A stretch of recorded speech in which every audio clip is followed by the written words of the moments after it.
कहते हैं जिसके सपने बड़े होते हैं उसकी सफलता भी उतनी बड़ी होती है। कुछ इसी तरह की सोच एक जूस की दुकान पर बैठे इस छोटे से बच्चे की भी थी।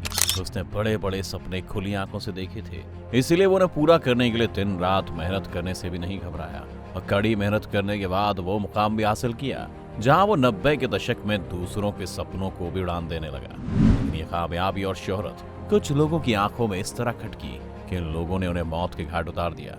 ये कहानी एक सच्ची घटना है, एक ऐसे शख्स की कहानी है जिसने म्यूजिक इंडस्ट्री में क्रांति ला दी थी।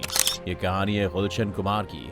अब सोचिए आखिर गुलशन कुमार की हत्या क्यों हुई, क्यों इनके हत्यारों को आज तक सजा नहीं हुई, ये सब जानेंगे आज हम अपनी इस वीडियो में, तो बने रहिए हमारे साथ अंत तक। गुलशन कुमार एक बेहद सौम्य और सरल स्वभाव के शख्स थे।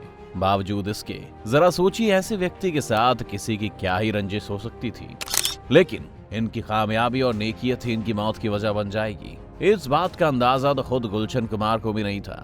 अब आपको गुलशन कुमार की मौत से जुड़े कुछ पहलू बताए जाएं, उससे पहले गुलशन कुमार को जान लेते हैं, जो दिल्ली के गली नुक्कड़ पर अपने पिता के साथ जूस की दुकान लगाया करते थे। 5 मई 1951 को दिल्ली में गुलशन कुमार का जन्म एक पंजाबी परिवार में हुआ। जब गुलशन कुमार का जन्म हुआ तो उनका परिवार काफी तंग हालत में जिंदगी का गुजारा कर रहा था। उनके पिता की दरियागंज में एक छोटी सी जूस की दुकान थी। पिता की जूस की दुकान पर अक्सर छोटे से गुलशन उनके साथ ही बैठा करते थे और बड़े बड़े ख्वाब देखा करते थे। गुलशन को कभी भी अपने पिता के काम में दिलचस्पी नहीं थी, बल्कि वो तो कुछ बड़ा ही करना चाहते थे। उनकी यही सोच उन्हें कैसेट के व्यापार में ले आई, जिसकी शुरुआत पिता की जूस की उसी दुकान से हुई, जहां अब जूस के साथ साथ सस्ती कैसेट्स भी बिक रही थी। गुलशन की दिल्ली में सस्ते कैसेट्स बेचने की रणनीति अच्छी थी, तो काम भी अच्छा चल पड़ा। गुलशन कुमार को कैसेट्स का काम में सक्सेस मिली तो कुछ और बड़ा करने की चाह भी बढ़ गई।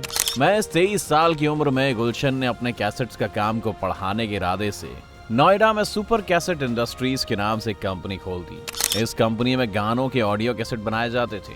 उनके बनाए गए ये कैसेट्स कम रेट में लोगों को मिल जाते थे, जिससे उनकी डिमांड बढ़ने लगी। इस काम में सक्सेस मिलने के बाद गुलशन कुमार ने मुंबई का रुख करने का फैसला किया और वहां शिफ्ट हो गए। यहाँ उन्होंने अपनी कंपनी का नाम बदलकर टी सीरीज रख दिया। अब गुलशन कुमार ने धार्मिक गानों की कैसेट का बिजनेस भी शुरू किया और पहले की तरह ही इन कैसेट्स को भी सस्ते दामों पर बेचने लगे, और वो इसलिए क्योंकि वो हिंदू धर्म को आगे तक ले जाना चाहते थे।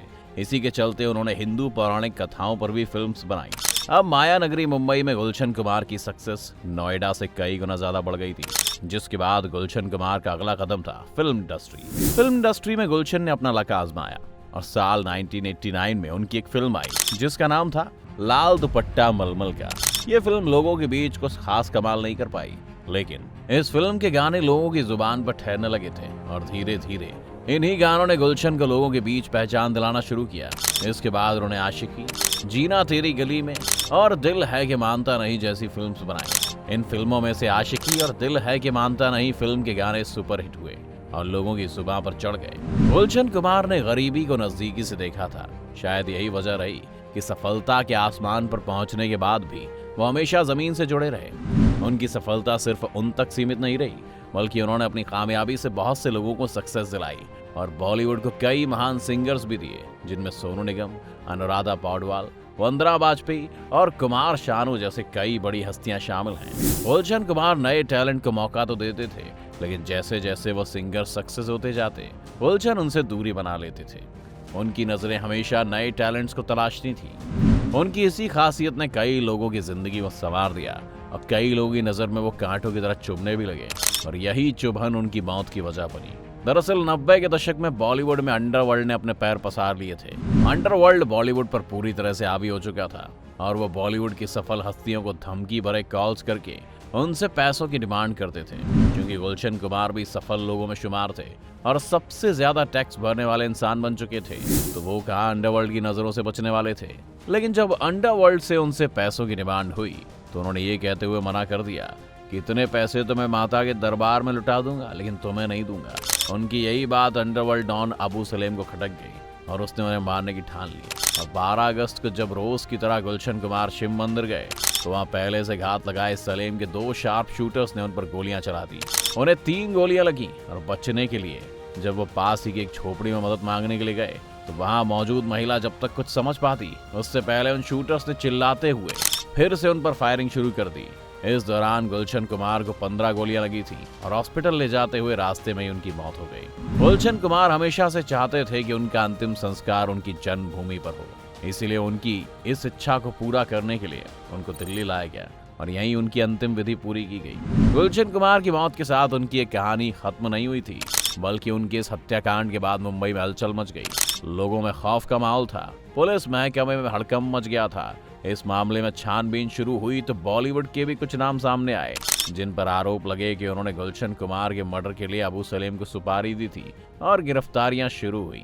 फिर अक्टूबर 1997 को टिप्स कंपनी के मालिक रमेश तौरानी को पुलिस ने गिरफ्तार किया। कहा गया कि रमेश ने अबू सलेम को गुलशन कुमार को मरवाने के लिए 25 लाख रुपए दिए थे। बाद में उन शूटर्स को भी गिरफ्तार कर लिया गया जिन्होंने इस घटना को अंजाम दिया था। नवंबर 1997 में पुलिस ने इस मर्डर केस की 400 पेज की चार्जशीट तैयार की, जिसमें उसने 26 लोगों को दोषी बनाया था।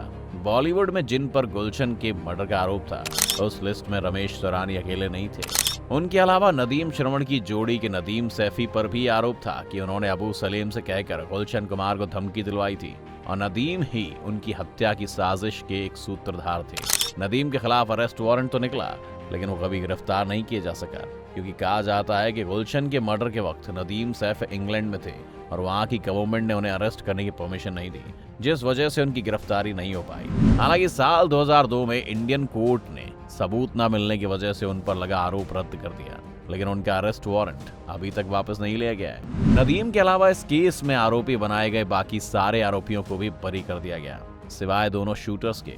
उन्हें उम्र कैद की सजा सुनाई गई। लेकिन अब सवाल ये है कि इस पूरे मामले में अबू सलेम को सजा क्यों नहीं हुई? तो इसका सबसे बड़ा कारण 1993 के मुंबई दंगे हैं, जिसमें अबू सलेम का हाथ भी था। 2005 में जब पुर्तगाल से उसे भारत लाया गया, तब उस समय उसे दंगे का मुख्य आरोपी बनाकर ही लाया गया था। उस वक्त भारतीय पुलिस अपने एफिडेविट में यह बताना भूल ही गई कि ये गुलशन कुमार के मर्डर का भी आरोपी है। सुरक्षा एजेंसी से हुई इस भूल के चलते आज भी अबू सलेम के ऊपर गुलशन कुमार के मर्डर का केस नहीं चलता है। यही वजह है कि गुलशन कुमार के असली हत्यारों को आज तक सजा नहीं मिली। अब आप गुलशन कुमार के मर्डर केस पर क्या सोचते हैं? आप हमें एक कमेंट करके जरूर बताएं।